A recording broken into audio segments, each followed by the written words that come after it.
Vamos à palavra de Deus. Conforme já foi anunciado aí exaustivamente essa semana, começamos uma nova série de sermões nos Salmos reais.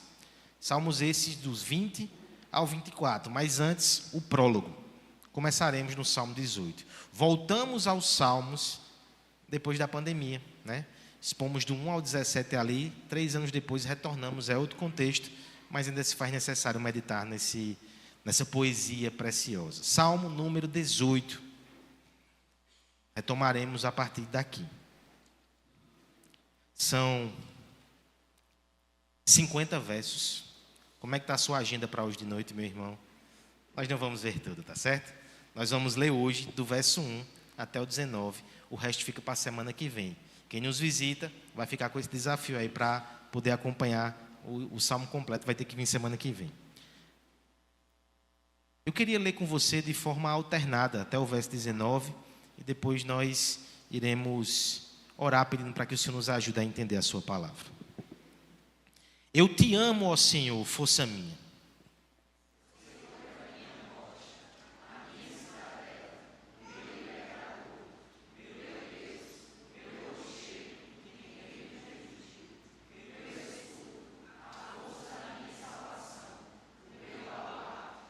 Invoco o Senhor, digno de ser louvado, e serei salvo dos meus inimigos.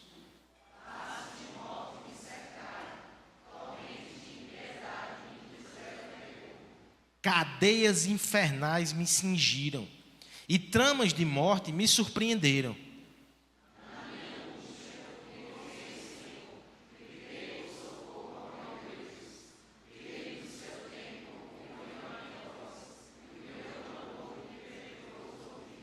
Então a terra se abalou e tremeu. Vacilaram também os fundamentos dos montes e se estremeceram, porque ele se indignou.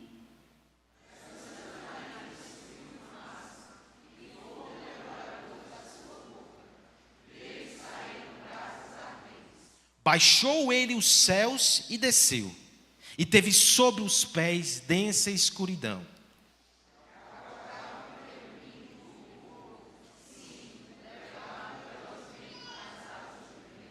Das trevas fez um manto em que se ocultou. Escuridade de águas e espessas nuvens dos céus eram o seu pavilhão.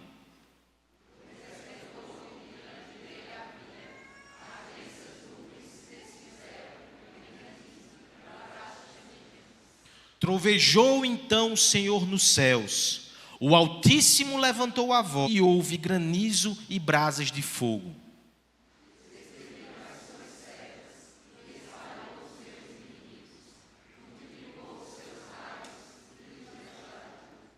Então se viu o leito das águas, e se descobriram os fundamentos do mundo, pela tua repreensão, Senhor, pelo iroso resfolgar de tuas narinas.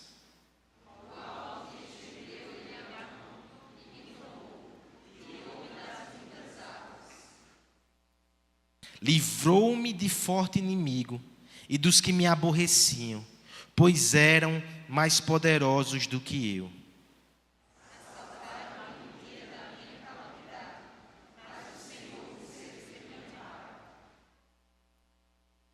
Trouxe-me para um lugar espaçoso, livrou-me, porque ele se agradou de mim.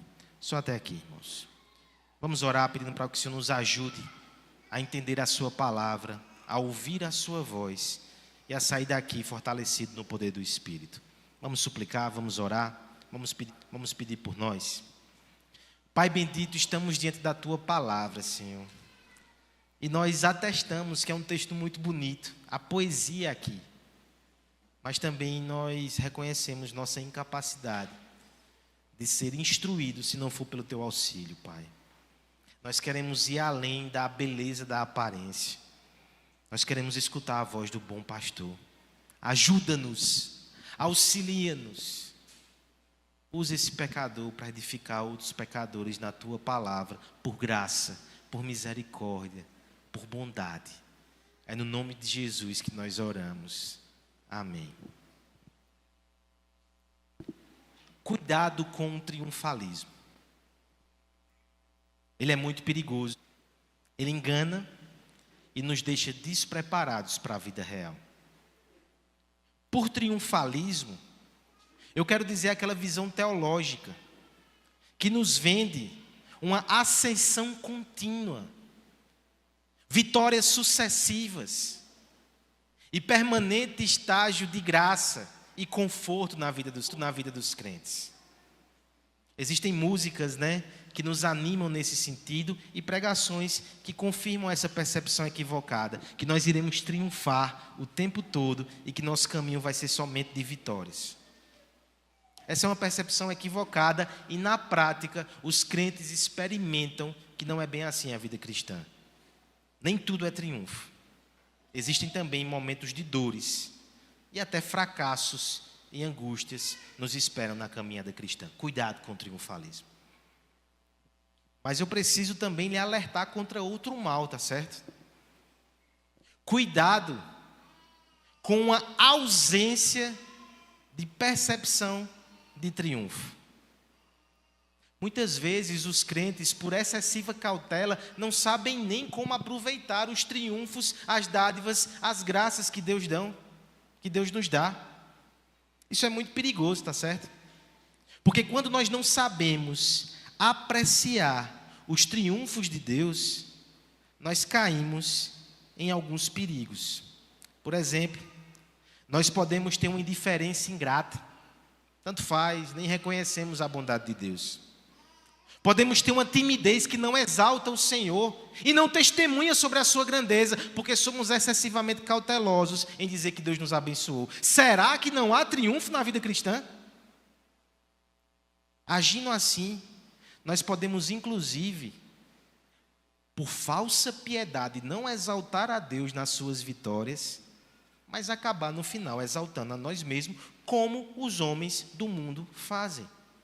É preciso então aprender a agradecer, a celebrar e a reconhecer as vitórias que Deus nos dá. Quem vai nos ensinar isso nessa noite é um rei vitorioso, o rei Davi. Este é um salmo que ele escreve no sentido de reconhecer a vitória que Deus o deu e exaltar a Deus por isso. Ele não faz como outros governantes que se envaidecem e exaltam a si mesmo. Ele não faz como nós fazemos às vezes, que nos ficamos muito cautelosos e não louvamos e não celebramos a Deus. Ele exalta ao Senhor pela vitória que foi conferida a ele. É interessante que o Salmo de número 18, ele está presente em outra parte da Escritura quase em sua totalidade. Na verdade, com pequenas modificações. Lá em 2 Samuel 22, o relato da velhice de Davi, depois que ele entende que venceu todos os seus inimigos, ele tem lá esse texto, quase que em sua totalidade, descrevendo aquela situação. Alguns vão dizer que, na verdade, ele compôs inicialmente esse salmo, como a gente pode ver no cabeçalho aqui, no contexto da sua vitória inicial, muito importante, contra o rei Saul. Finalmente Saul é derrotado, Davi é entronizado como rei. Na sua percepção, os inimigos são afastados. Ele reconhece que aquilo foi a mão de Deus, até porque diretamente ele não fez nada contra Saul. Foi a própria providência que o tirou do trono. E ali ele escreve essa canção. Posteriormente, na sua velhice, ele resgata esse salmo tão precioso, tão especial, e mais uma vez usa ele para atestar como Deus foi bom e maravilhoso. Mas aqui, isso refere-se a esse primeiro momento, ou a sua primeira manifestação. O Salmo 18, ele é muito importante. O reformador Melanchthon vai dizer que é um dos textos mais bonitos de toda a Escritura e que narram a grande vitória de Deus ao seu rei ungido, Jesus Cristo.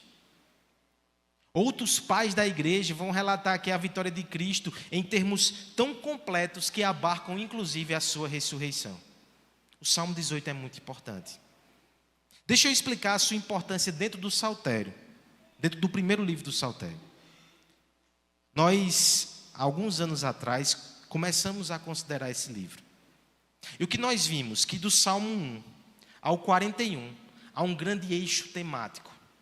Palmer Robertson, no livro Teologia e Harmonia dos Salmos, ele fala que cada livro do Saltério, são 5 livros, né? Eles têm uma teologia própria que vão avançando até a consumação, lá nos salmos finais de Aleluia. O primeiro livro, ele é caracterizado pelo livro do confronto. Por quê? De forma muito especial, a seleção que é feita vai destacar as batalhas do rei Davi para assumir o seu legítimo trono. Do Salmo 3 até o Salmo 17, nós temos a maior concentração de salmos de lamentação da Bíblia. E nós vimos ele no contexto da pandemia, como foi adequado para aquele momento. Perceba só a dinâmica. Capítulo 1 e 2 são pilares de todo o saltério. Capítulo 1 fala sobre a lei de Deus, bem-aventurado o homem que não anda no conselho dos ímpios, mas medita na lei do Senhor. Então esse é o primeiro pilar, a lei de Deus. O segundo pilar, Messias. Os homens se levantam contra o ungido de Deus, Deus ri do céu, se curvem diante do seu rei que ele estabeleceu em Sião. Esses 2 pilares são para o livro do saltério todinho. A partir do capítulo 3, do Salmo 3 até o 17, então, lamentações, é o confronto. O reino de Deus se dá por meio de batalhas e angústias que o nosso rei passa por elas. A partir do capítulo do Salmo 18, nós temos uma reviravolta aqui. Nós temos aquilo que é chamado de dobradiça nesse livro. Os pilares iniciais, eles voltam agora na ordem inversa. Salmo 1, lei. Salmo 2, Messias.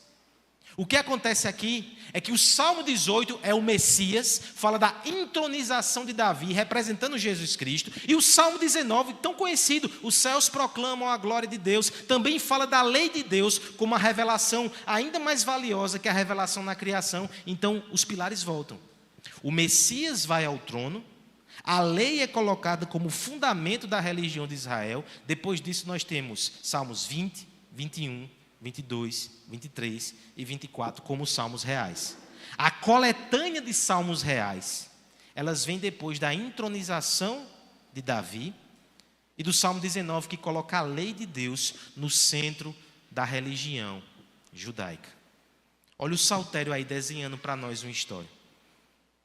Nós iremos então começar essa saga hoje, por isso que a introdução foi um pouco mais extensa. Mas nós precisamos entender como esse salmo é importante, é uma dobradiça teológica. Esse salmo vai dar o tom para aquilo que nós veremos a partir das próximas semanas aqui. Ele é tão extenso que a gente teve que dividir, tá certo?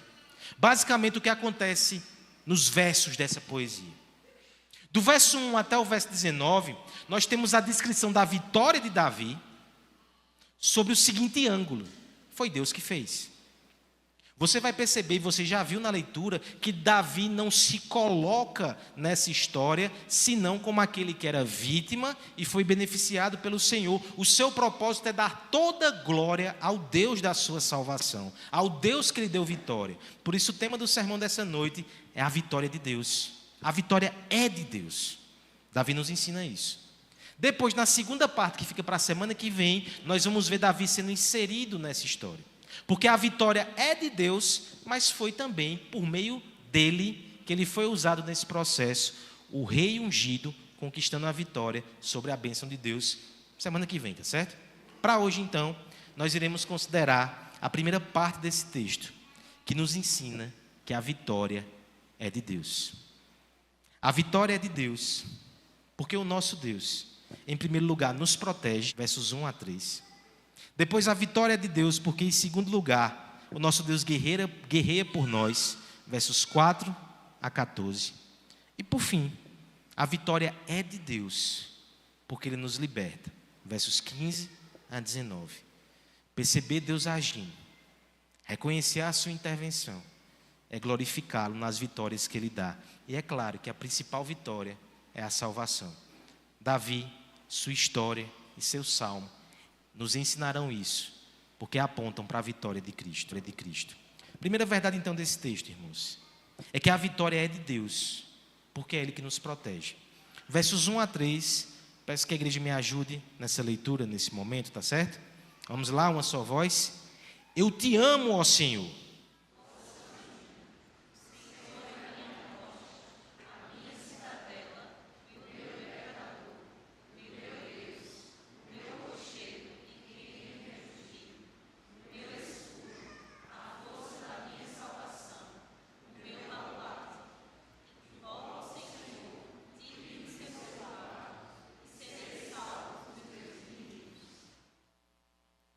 Os guerreiros cristãos são diferentes.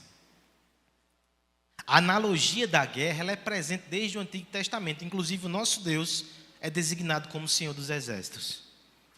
Mas os guerreiros cristãos são diferentes.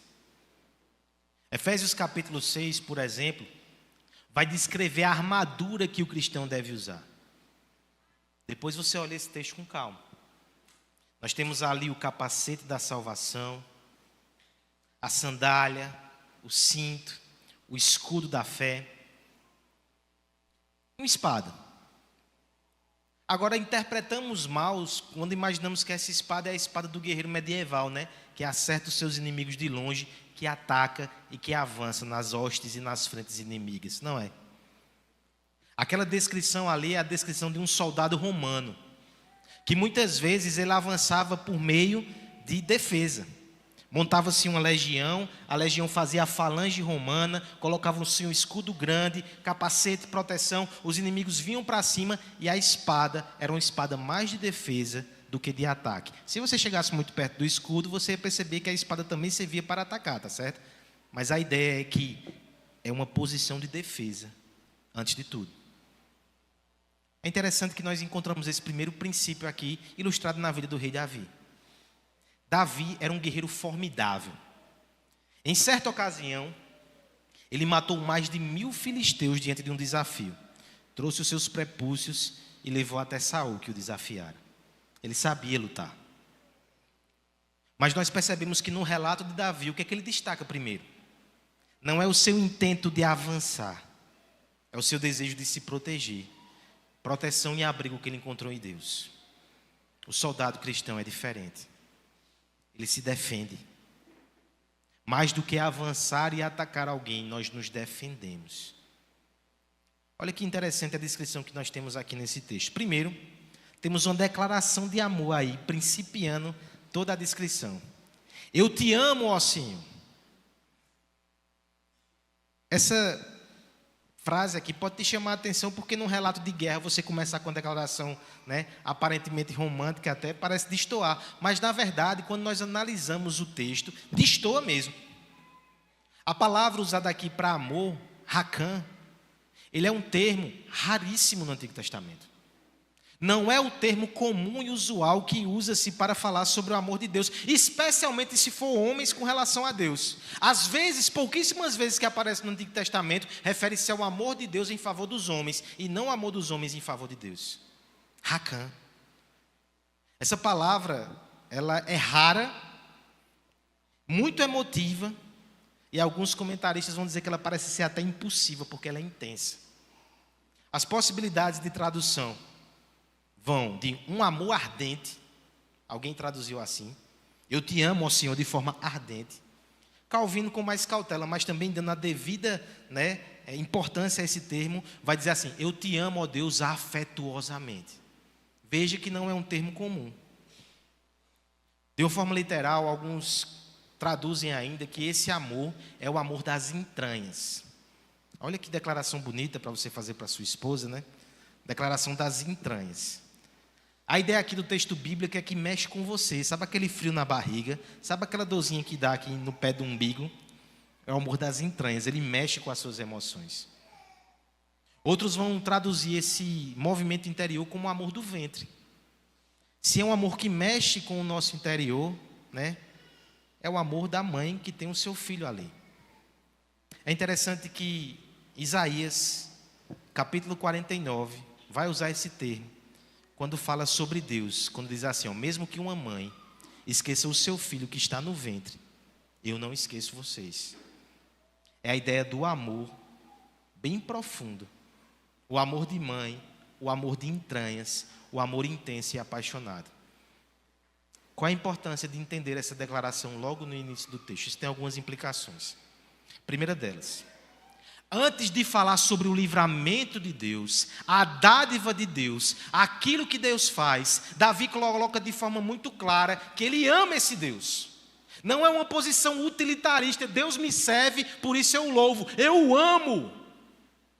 É certo que o seu livramento faz com que o ame mais. Talvez a expressão tão intensa aqui que Davi usa é porque ele está emocionado, agitado, diante da lembrança daquilo que Deus fez. A gente não fica assim em alguns momentos? Quando Deus responde uma oração que há muito tempo a gente fazia, quando Deus desata um nó que nos apertava, quando Ele seca a lágrima que nos angustiava, a gente usa expressões intensas. É possível que Davi faça isso aqui. Mas ao mesmo tempo, eu entendo que esses termos tão gráficos que falam até de ventre, ajudam a gente a entender os adjetivos que são colocados aqui no verso 2. Nós temos aí na sequência, no verso 2, 7 descrições, 7 títulos de Deus. O Senhor é a minha rocha, a minha cidadela, o meu libertador, o meu Deus, meu rochedo em que me refugio, o meu escudo, força da minha salvação e meu baluarte. Calma que eu não vou explicar eles com a mesma descrição que eu fiz do termo amor. Nós sairemos daqui muito tarde. Eu vou analisá-los em conjunto, tá certo? Nós temos aqui 7 descrições do que Deus é. Davi sai com profusão assim colocando isso diante de nós. O que ele nos ensina? Os títulos de Deus e os seus atributos são remédios adequados para os males da nossa alma. Ele está com a cartela completa. Tem alguns irmãos aqui, talvez, que andem no seu bolso com uma cartelinha de remédio, né? Vai chegando a idade, a gente vai ter que tomar 1, 2, 3, daqui a pouco você tem a cartelinha. É uma cartela de remédios que Davi tem no bolso aqui. Ele pega todos eles, os males da alma. Em cada descrição do ser de Deus há um alento para ele. Rocha, rochedo, libertador, cidadela, refúgio, baluarte, que é uma bandeira. Ao mesmo tempo que nós temos aqui uma descrição completa. Para todos os males, há solução em Deus, seja qual for o medo que os homens nos façam. Calvino diz assim: aquele a quem Deus tenciona socorrer, entender, são salvos não apenas de um tipo de perigo, mas são, por assim dizer, cercados por todos os lados, por trincheiras inexpugáveis. De tal modo que, ainda que por milhares de mortes se lhe interponham o caminho, não devem temer nem mesmo o mais formidável cotejo que vem em sua direção. Nós temos em Deus abrigo para toda situação, para todo contexto, para qualquer ameaça. No meio dessas descrições, eu ainda quero destacar mais uma coisa aqui, irmãos. Temos falas e descrições aqui que às vezes são até histórias uma com a outra que geram tensão. Por exemplo, o mesmo Davi que Deus diz, é a minha força, literalmente, meu chifre. E por favor, não venha com preconceitos, né, da cultura nordestina. A ideia hebraica é que o chifre de um animal representa a sua força, tá certo? Então temos animais aqui descritos por essa força. Ao mesmo tempo que diz, Deus é a minha força, ou seja, Deus me capacita para lutar, para vencer e para conquistar, o texto vai dizer que Deus é meu libertador. A ideia de libertador é alguém que faz por mim, né? Veja, há uma tensão aqui. Mas a grande tensão que existe no texto também é que ao mesmo tempo é descrito termos de defesa, rocha, rochedo, escudo e cidadela, e alguns que envolvem ataque. Por exemplo, o baluarte que você levanta, a força, né? A libertação. A grande questão aqui é que, na verdade, na maioria dos relatos, o toque fundamental é proteção. Ele intercala proteção e luta, proteção e libertação, proteção e força. Porque Deus não só protege, como se ficasse somente numa posição de passividade, Ele também nos faz avançar. Mas é evidente que a maioria dos relatos aqui envolvem proteção. O que Davi está evocando no primeiro momento é a proteção de Deus. E veja se não foi isso que aconteceu na experiência. Nos seus primeiros anos ali, no seu embate com Saul, quantas vezes ele não teve que se refugiar nas cavernas? Ele correu lá para a caverna de Adulão. Ele viveu escondido dos montes. Ele precisou se refugiar em lugares inabitáveis. Havia um exército no seu encalço. O seu rei voltou-se contra ele sem propósito legítimo, mas queria tirar a sua vida e por vezes ele teve que se esconder. Mas olhando em retrospecto a sua história, sabe o que Davi percebe? Eu me escondi em Deus. Ele é meu abrigo, Ele é minha rocha, Ele é minha montanha. É lá que eu encontro um lugar de refúgio. Agora eu quero que você repense esses termos. à luz da introdução afetiva que o salmista nos deu. Eu te amo, ó Deus, com amor de entranhas e de ventre. Porque quando eu precisei, eu me coloquei de novo no teu ventre. Eu fui de novo para aquele lugar de abrigo e de proteção. É um lugar de cuidado afetivo. Por isso eu te amo. Uma vez que Davi tem essa compreensão, veja a sua confiança no verso 3.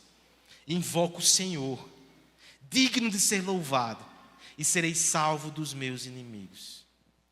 Aquele que experimenta da bondade e do cuidado do Senhor, armazena para si estoques de experiência. Armazena em seu coração provisões adequadas. Aquele que me livrou, me livrará novamente. Aquele que me sustentou permanecerá a meu favor. Aquele que por vezes foi o meu escudo, foi a minha cidadela, ele não me faltará. Você consegue fazer isso nessa noite, meu irmão? Será que você consegue olhar em retrospecto e perceber momentos da sua vida que você ficou angustiado, acossado, levantaram-se contra você e você se refugiou em Deus, e você está aqui para testemunhar que Ele te protegeu e que Ele te guardou? Ele permanecerá fazendo. Essa é a nossa confiança, é a nossa esperança. A nossa vitória vem de Deus porque é Ele que nos guarda, Ele que nos protege, Ele é o nosso escudo. Segunda verdade do texto é que a vitória é de Deus, pertence a Deus, porque além de nos guardar, Ele guerreia por nós. Versos 4 a 14 é uma porção maior e nós vamos ler de forma alternada de novo. Laços de morte me cercaram, torrentes de impiedade me impuseram terror.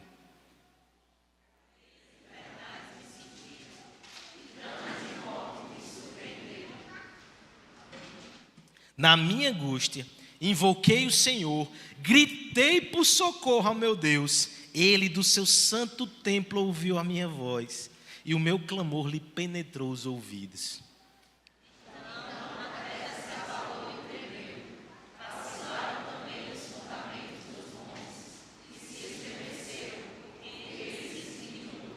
Das suas narinas subiu fumaça, e fogo devorador da sua boca, dele saíram brasas ardentes.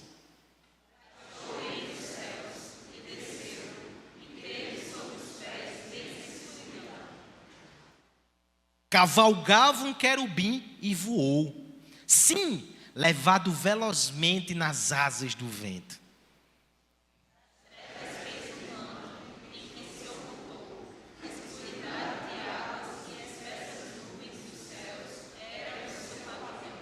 Dos resplendor que diante dele havia, as densas nuvens se desfizeram em granizo e brasas flamejantes.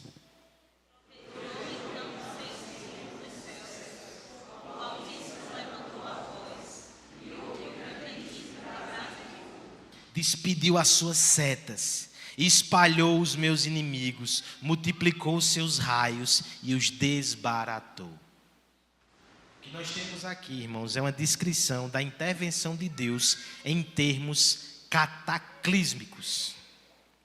Davi, ele descreve essa intervenção de Deus, o Deus que guerreia, o Deus que intervém, em termos que evocam tempestades, fogo, saraiva, terremotos.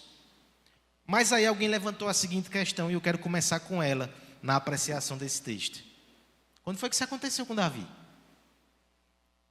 Quando foi que isso aconteceu no que diz respeito a essa situação, esse imbróglio entre ele e Saul? Aconteceu essas coisas? Nesses termos, não. Então alguns vão tentar entender o que aconteceu aqui, primeiro evocando a liberdade poética. Davi vai usar a sua pena e a sua habilidade para descrever o seu grande livramento com essas cores fortes e grandiosas e que honram a Deus. Seria uma possibilidade, tá certo? Outros, no entanto, vão dizer o seguinte, que Davi está querendo inculcar na mente dos seus ouvintes, na mente do seu povo, que Deus é poderoso e os livra. E para tanto, ele usa essas figuras, que são climáticas, que são forças da criação e que por vezes nós não percebemos Deus agindo. Então Davi desenha Deus agindo diante deles para que eles percebam o governo de Deus nessas coisas e por consequência em todas as outras. O Deus que governa estrelas, o Deus que faz a tempestade, o Deus que faz a terra tremer, é o Deus também que tira reis do trono. Isso é uma verdade bíblica teológica, tá certo? Mas eu acho muito interessante uma terceira possibilidade, que não exclui essas outras, mas as amplia com teologia bíblica. As descrições que Davi faz aqui, elas têm ligação com outras teofanias, aparições e livramentos de Deus no Antigo Testamento. Por exemplo, fogo, fumaça, trovão. Êxodo 19, quando Deus chega no Sinai para dar a sua lei ao povo. Narina, em ira, que de repente abre os mares e as pessoas veem o fundamento da terra.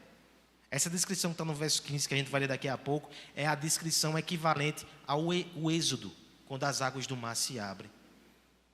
O que nós estamos vendo aqui é Davi evocando essas figuras, evocando esses livramentos, para falar de um padrão de intervenção de Deus e aplicar a sua vida. O Deus que fez tais coisas é o meu Deus e Ele me livra. Ainda que eu não veja dessa forma, ainda que eu não perceba dessa forma, é o mesmo poder em operação ao meu favor. Você percebe que quando a gente pensa assim, isso se aplica a nós também. O mesmo Deus que na história da redenção tem tanto poder, tem tanta força, é tão poderoso e fez tais coisas, Ele age em meu favor hoje. Eu devo crer nisso. Davi evoca poesia, mas especialmente teologia. Olha como ele faz isso. Primeiro, nos versos 4 e 5, ele vai descrever a sua situação angustiada. E aqui, como bom poeta, ele vai pesar a mão, mas eu nem creio que foi exagero. Ele diz assim, laços de morte me cercaram. O que seriam os laços de morte?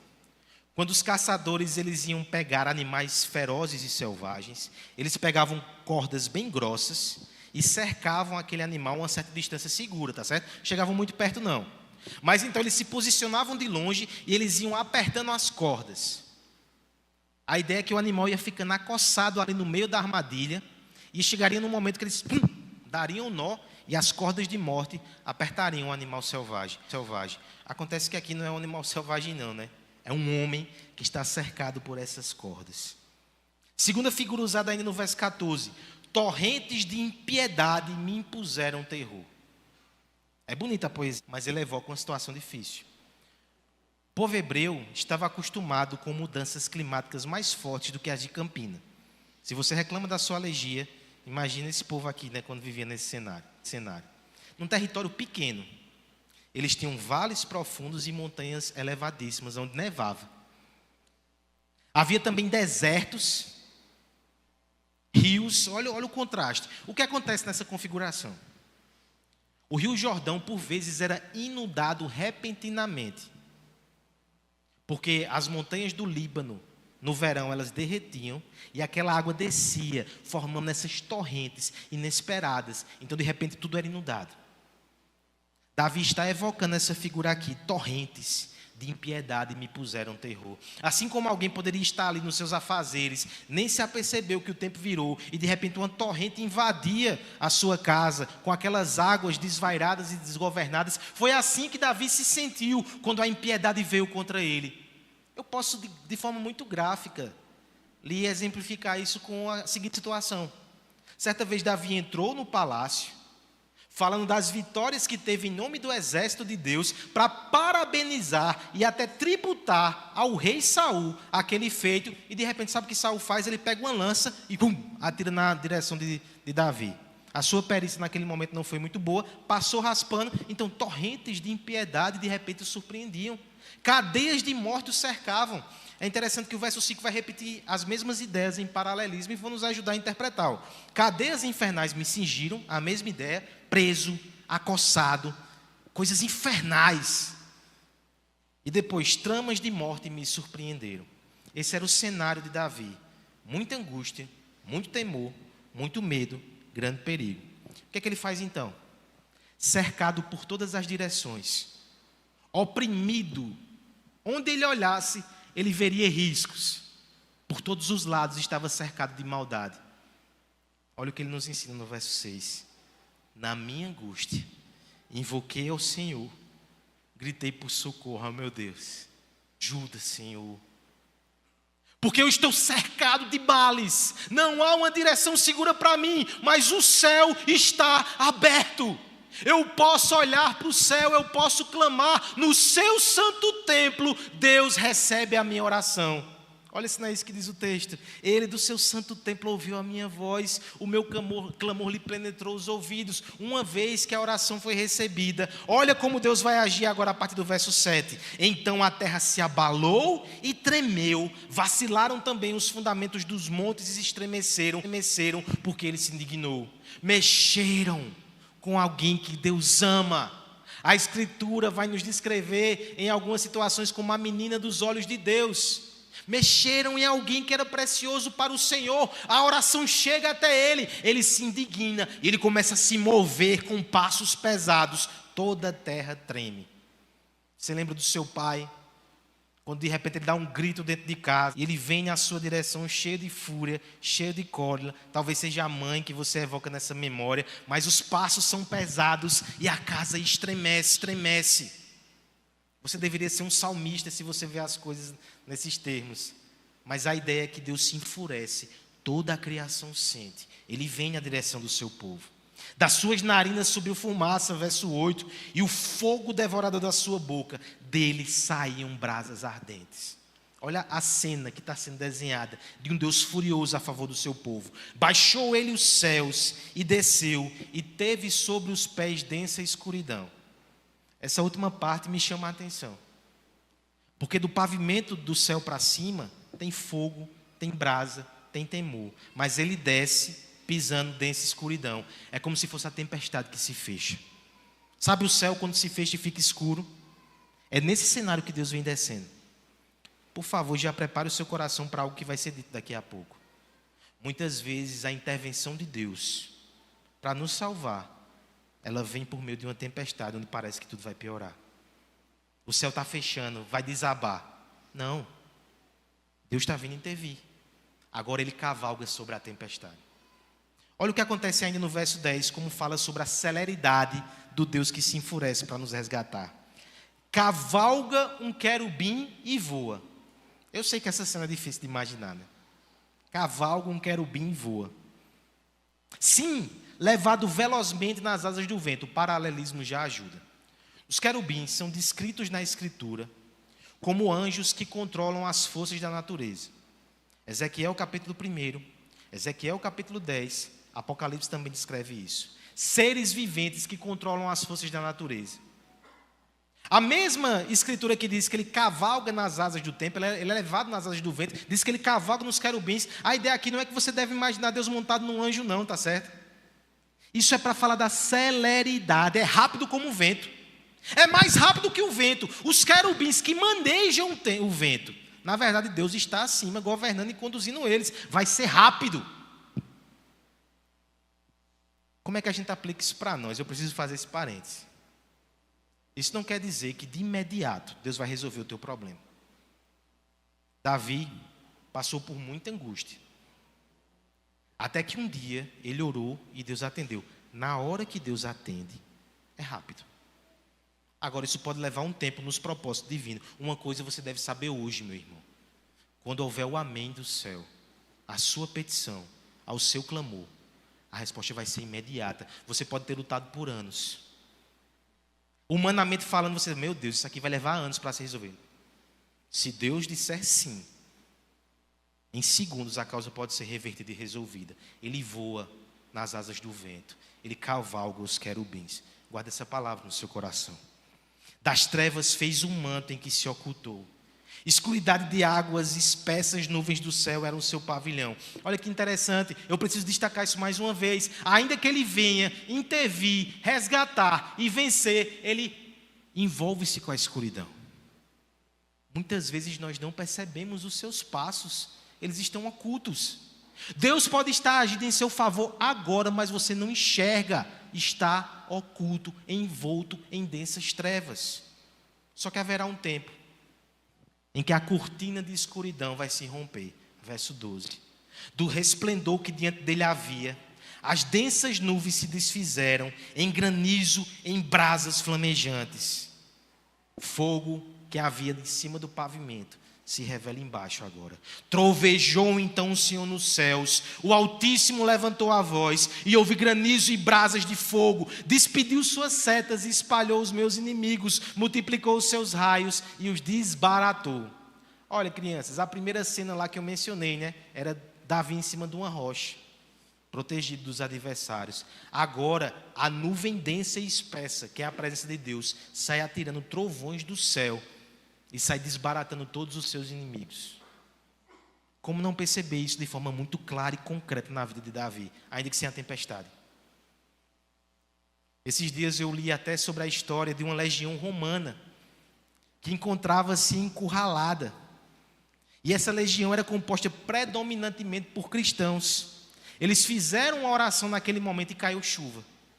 A chuva, por um lado, trouxe ânimo a eles e vigor, mas nos seus inimigos granizo se abateu sobre eles, eles conseguiram vencer, e essa legião romana do tempo do imperador Marco Aurélio ficou conhecida como a legião fulminante. Então, de forma muito concreta, a gente pode ver uma coisa assim.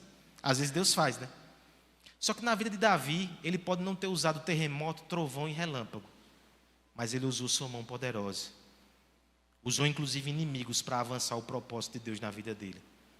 Saul foi um rei impiedoso tantas vezes com Davi. O perseguiu, o difamou, tentou o matar. Davi teve a oportunidade de fazer alguma coisa contra ele, mas os guerreiros de Deus são tão diferentes, né? O guerreiro cristão não usa sua espada para atacar. Davi podia ter matado Saul e não fez na caverna. Só que existe certo momento em que os filisteus avançam contra o povo de Israel. Matam os filhos de Saul. Matam o próprio Saul. E Davi não teve nada a ver com isso. Davi, inclusive, lamentou. É Deus que interviu na sua situação e que, por meio de providência oculta, desbaratou os seus inimigos. Coloque-se na posição de Davi. De longe ele olhava aquela cena, ele não fazia parte do seu exército naquele momento. Ele era um fugitivo, ele era um rejeitado, e ele via as tropas dos filisteus avançando sobre Israel. Aquilo lhe pesava o coração. Densas trevas, o tempo fechou, a tempestade chegou. O que será de mim, o que será do meu povo? Por meio das densas trevas, Deus estava tirando Saul do trono, porque Davi era o rei prometido e ele deveria assentar-se ali. Nós muitas vezes não entendemos as densas trevas. Deus não te chamou para ser, meteorólogo, é? Te chamou para ser crente. Meteorologista, não sei. É Sofia, é? É não. É o quê? Alguém é essa profissão aí? Enfim, Maju Coutinho. Deus não te chamou para trabalhar com previsão do tempo. Ele te chamou para esperar o tempo dele. Confiar nele. E depois se alegrar com o que ele vai fazer. Ele nos protege. Ele guerreia por nós. É o Deus guerreiro. Por fim, irmãos, ele nos liberta. Eu também estou preocupado com a hora. Mas vamos lá, falta pouco agora. Versos 14 até o verso 19. Peço que a igreja leia uma última vez. 15 a 19. Então se viu o leito das águas.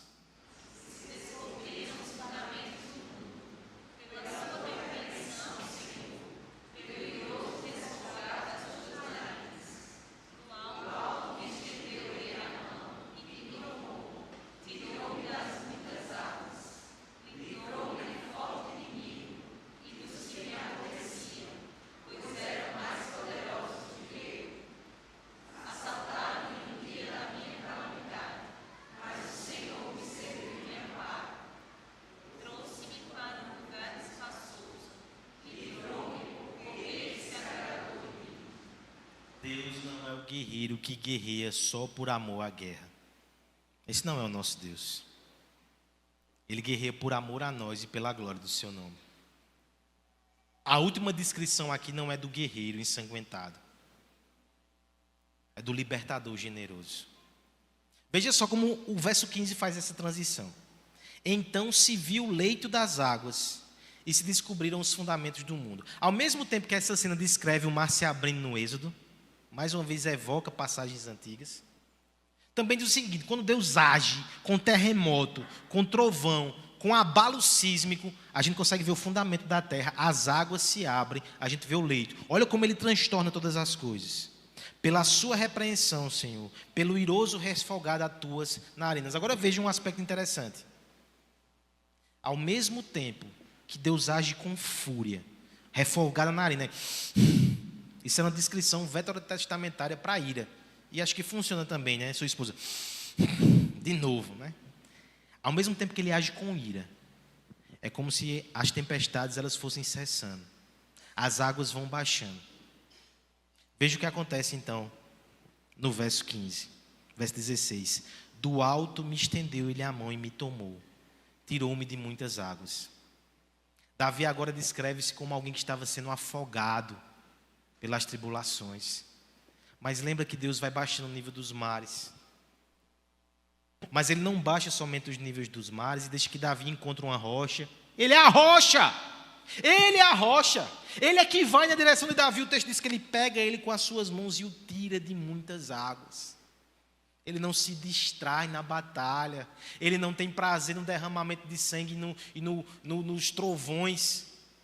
Ele tem um fim com aquilo, quer nos resgatar. Ele vai vir na nossa direção, ele vai pegar na nossa mão, vai nos tirar. Verso 17: livrou-me de forte inimigo e dos que me aborreciam, pois eram mais poderosos do que eu. Deus me livrou. Mais uma vez o verbo aparece. Libertou no 16, livrou no 17. Esse é o nosso Deus, mais do que um guerreiro, ele é um libertador. E para que fique bem claro, veja o texto aqui em seguida. Assaltaram-me no dia da minha calamidade, mas o Senhor me serviu de amparo. Amparo lembra refúgio. Olha o texto finalizando com a mesma cena. Ele volta a ser abrigo, ele volta a ser refúgio, ele encosta a espada.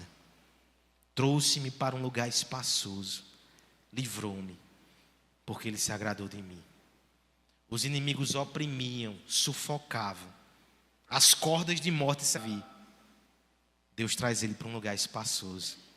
Corre, filho, respira ares de liberdade. Brinca no campo e sorri. Você está livre. Eu te libertei.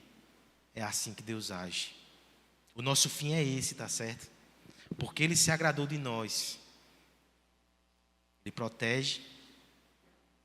Ele intervém. Ele liberta. Agora nós temos uma crise aqui. E assim caminhamos para o final. Porque se Davi aqui, ele representa o rei ungido. Como é que a gente pode enxergar nesse texto a obra do nosso Rei Jesus Cristo? Como é que Deus foi abrigo se a rocha foi ferida? Como é que Deus guerreou por Cristo se Ele foi entregue nas mãos dos inimigos?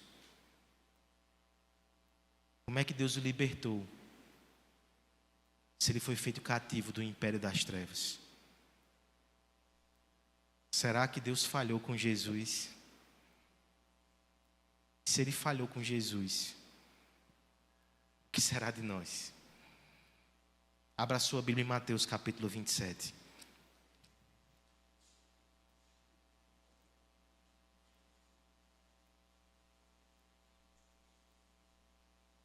Versos 45 a 56. Diz assim a palavra de Deus. Desde a hora sexta, alguns ainda estão aí no processo, né? Desde a hora sexta até a hora nona, houve trevas por toda a terra. Antes do texto de Davi, talvez você pensasse, trevas é coisa ruim. Mas lembra que às vezes Deus vem em trevas. No meio dessa tempestade pode vir um livramento. Por volta da hora nona, clamou Jesus em alta voz, dizendo: Eli, Eli, sabactani, que quer dizer, Deus meu, por que desamparaste? Onde está o refúgio? Onde está o abrigo? Será que Deus falhou com o meu rei? Na tempestade pode vir um livramento. E alguns dos que estavam ali ouvindo isso diziam: eles chamam por Elias, eles não entendiam. Nós não conseguimos entender muitas vezes o que Deus está fazendo. E logo um deles correu a buscar uma esponja, e tendo-a embebido de vinagre e colocado na ponta de um caniço, lhe deu a beber. Ele está na mão dos inimigos que tripudiam e fazem mal com ele. Será que Deus falhou?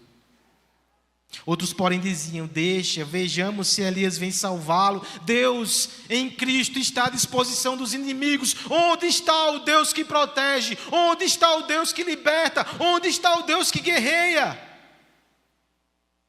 Jesus, clamando outra vez com grande voz, entregou o Espírito.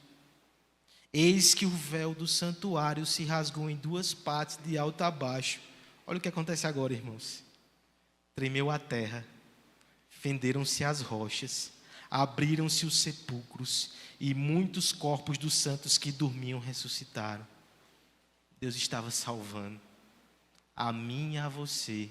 A nossa vitória veio por meio da morte de Cristo. Aquilo que parecia o fim era o começo. Aquilo que parecia o pior era o melhor de Deus para nossas vidas, porque o Filho de Deus, o Rei Jesus Cristo, ele foi entregue para que Deus fosse o nosso refúgio, o nosso amparo, para que Deus fosse o nosso libertador, o nosso guerreiro. Hoje podemos respirar os ares da liberdade por causa da cruz de Cristo. Deus não falhou com Cristo. Deus não falhou com você por meio da morte de Cristo. Se essa é a nossa vitória, nós temos esperança. Ainda que as trevas densas estejam te cercando. Talvez você não entenda o que Deus está fazendo. As pessoas na cruz não entendiam também, mas Deus estava salvando. Que a sua oração hoje seja: Senhor, me salva, mesmo que eu não entenda. Me liberte, mesmo que eu esteja angustiado. Me proteja, mesmo que eu esteja com medo. Eu confio na tua vitória. Eu confio em Jesus Cristo.